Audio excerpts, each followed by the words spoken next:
Headlines. और जैसा पहले ही बताया था कि अब सबसे पहले हम बात करने वाले हैं कि इंडोनेशिया के दौरे के दौरान, प्रधानमंत्री के दौरे के दौरान क्या कुछ खास हुआ। उसमें एक तो बेहद खास, वो ईसीआई यानी कि चुनाव आयोग के साथ वहां के संस्थान का समझौता। और भी समझौते हैं, पहले रिपोर्ट दिखाते हैं आपको। इंडोनेशिया की अपनी यात्रा के दौरान प्रधानमंत्री नरेंद्र मोदी ने राष्ट्रपति प्रोबोवो के साथ प्रम्बानन मंदिर परिसर के जीर्णोद्धार परियोजना की संयुक्त रूप से शुरुआत की। और पीएम मोदी ने कहा कि ये अवसर बेहद ऐतिहासिक और विशेष है। वहीं इंडोनेशिया के राष्ट्रपति प्रोबोवो ने भी इस मंदिर को प्रगाढ़ संबंधों का प्रतीक बताया। इंडोनेशिया के दौरे पर प्रधानमंत्री नरेंद्र मोदी ने योग्याकार्ता स्थित यूनेस्को के विश्व धरोहर स्थल प्रम्बानन मंदिर परिसर का दौरा किया। इस दौरान बड़ी संख्या में स्थानीय भारतीय समुदाय और इंडोनेशियाई नागरिकों ने सड़कों के किनारे खड़े होकर प्रधानमंत्री मोदी का गर्मजोशी से स्वागत किया। 9वीं शताब्दी में निर्मित प्रम्बानन मंदिर दक्षिण पूर्व एशिया के सबसे भव्य हिंदू मंदिर परिसरों में से एक है और भगवान शिव, भगवान विष्णु तथा भगवान ब्रह्मा को, तीनों को यह समर्पित है। यह मंदिर भारत और इंडोनेशिया के सदियों पुराने सांस्कृतिक और सभ्यतागत संबंधों का प्रतीक माना जाता है। और ये तो हुआ अपने आप में एक सांस्कृतिक संबंध। इससे पहले पीएम मोदी के दौरे के दौरान दोनों देशों के बीच मंगलवार को करीब 20 समझौता ज्ञापनों यानी एमओयू पर हस्ताक्षर किए गए। इनमें से एक समझौता खास है। और वो समझौता कौन सा है? चुनाव और चुनाव प्रक्रिया को लेकर। ये क्यों खास है, आगे बात करेंगे इस पर, लेकिन पहले बताते हैं और समझौते क्या हुए। भारत और इंडोनेशिया ने रक्षा, व्यापार और रणनीतिक सहयोग बढ़ाने के लिए भी 14 समझौते किए हैं, जिनमें ब्रह्मोस और अस्त्र जैसी मिसाइलों की आपूर्ति तथा साबांग पोर्ट का संयुक्त विकास भी शामिल है। और जिस बात की हमने चर्चा की थी, निर्वाचन आयोग के साथ जो समझौता है, किस तरह से भारत के निर्वाचन आयोग के साथ समझौता किया, तो इंडोनेशिया के राष्ट्रपति प्रोबोवो सुबियांतो ने भारत के निर्वाचन आयोग की सराहना की है। सुनिए जरा। We are very closely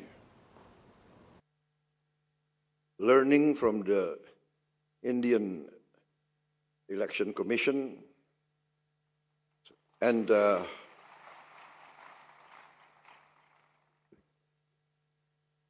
very frankly, we see India, a country of 1.4 billion people, many ethnic groups like us, many different regional languages, but managing so many years of peaceful transition of government in many states and in the Union of India itself. This is a remarkable achievement, and Indonesia, I myself also study this and follow the remarkable achievements of India.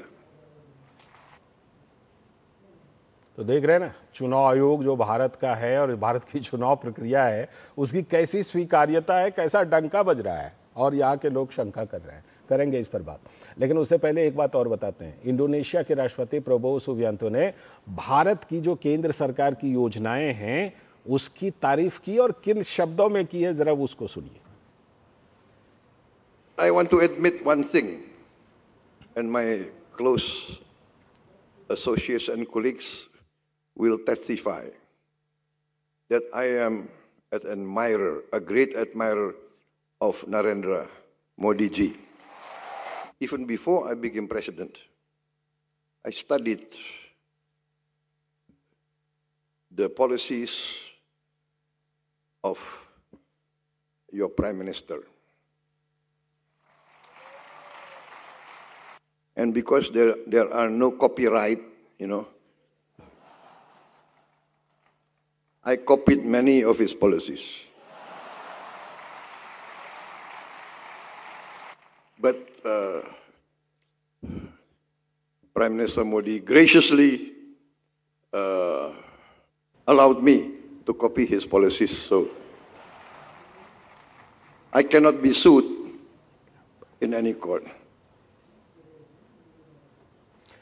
तो आपने उन शब्दों को सुना जिन शब्दों में राष्ट्रपति Prabowo तारीफ कर रहे थे, कह रहे थे कि प्रधानमंत्री नरेंद्र मोदी की कई योजनाओं को मैंने कॉपी किया है, और उन्होंने कहा नहीं, कोई कॉपीराइट नहीं लगेगा और किसी भी तरह से आप योजनाओं को लागू कर सकते हैं। तो प्रधानमंत्री नरेंद्र मोदी ने भी उसी तरह से उनको फिर जवाब भी दिया। पीएम मोदी ने इंडोनेशिया के राष्ट्रपति प्रोबोवो सुबियांतो से कहा कि योजनाओं को लेकर कोई कॉपीराइट नहीं है, आप खुलकर इस्तेमाल कीजिए। और राष्ट्रपति जी, मैंने इतनी सारी योजनाएं बताई हैं, मैं आपको वादा करता हूं इस पर कोई कॉपीराइट नहीं है।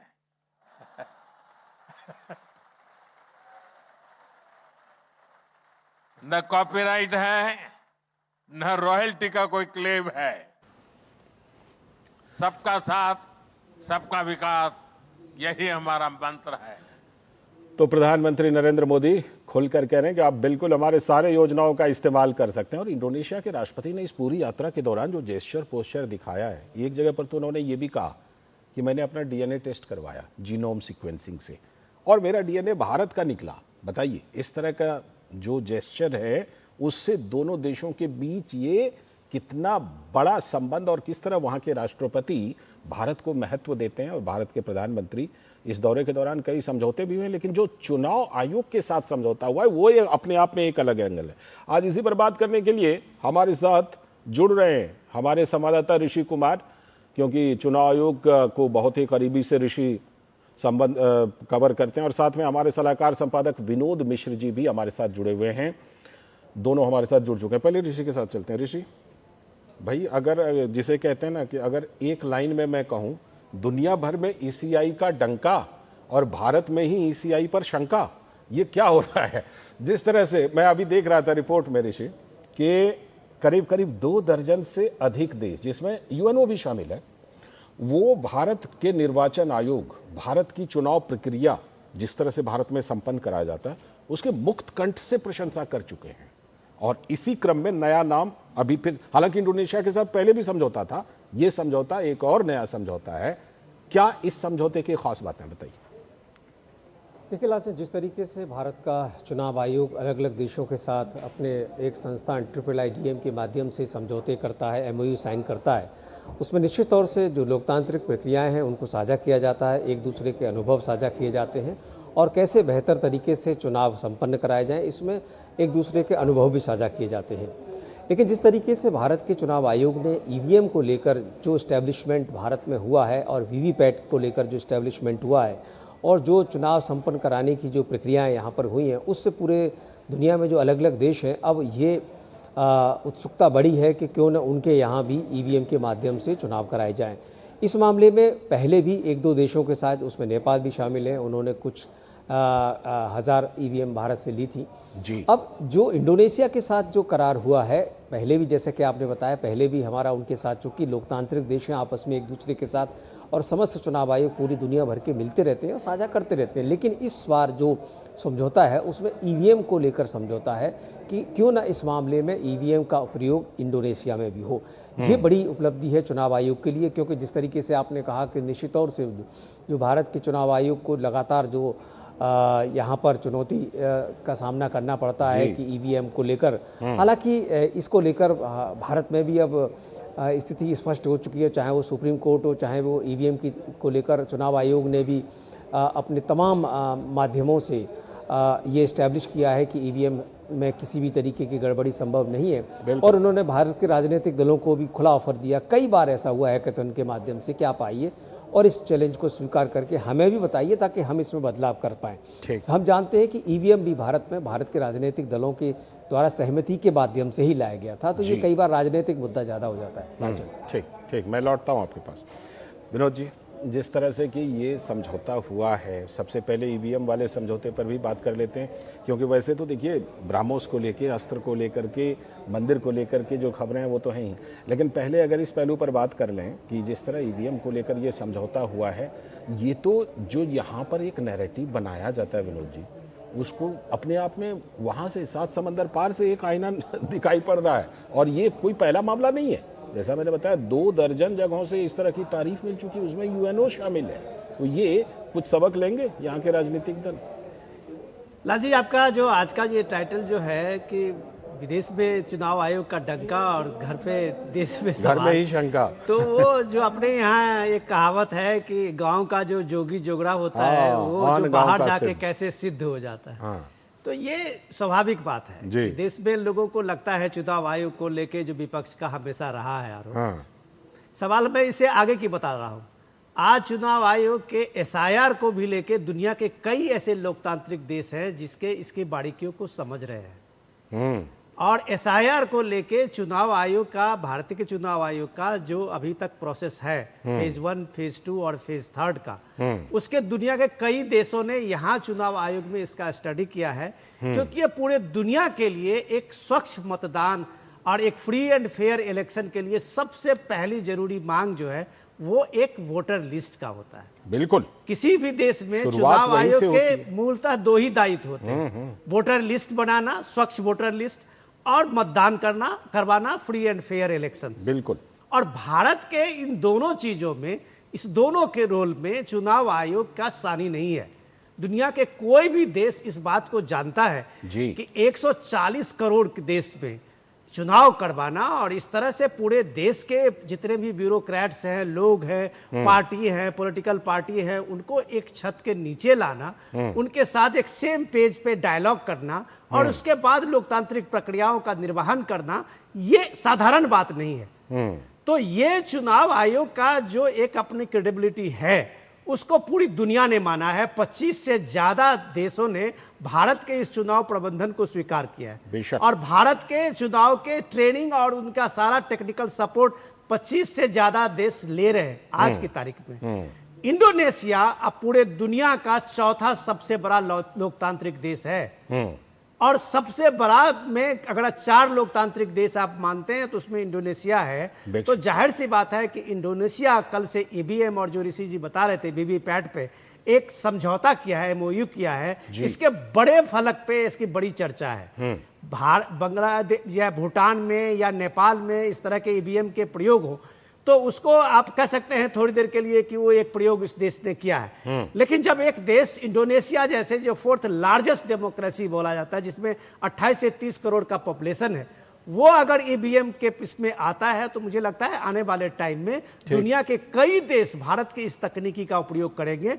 और ये सबसे बड़ी क्रेडिबिलिटी है कि भारत में अभी तक किसी हैकाथॉन में या किसी भी रूप में कोई भी पॉलिटिकल पार्टी ये बात नहीं साबित कर पाए कि इस ईवीएम में कोई किसी तरह के हैक होने का, किसी तरह से गड़बड़ी का ये है। तो मुझे लगता है कि दुनिया से कम भारत के विपक्ष के लोगों को ये सीख लेने चाहिए कि आप अपने इलेक्शन, आप अपने भारत के संवैधानिक संस्थाओं पर चाहे जितने भी हमले करें, लेकिन दुनिया में इसकी विश्वसनीयता को लेके एक बड़ा नाम है जो आप प्राइम मिनिस्टर के इस दौरे पे इस एमओयू से देखा। बिल्कुल ऋषि, जैसा विनोद जी कह रहे हैं, भाई हमने यहाँ देखा एसआईआर की बात हो, ईवीएम की बात हो, पूरी प्रक्रिया की बात हो, मुख्य चुनाव आयुक्त तक को कैसी कैसी धमकियां दी जाती हैं यहाँ पर हमारे कुछ नेताओं के द्वारा, वो भी हमने देखी है।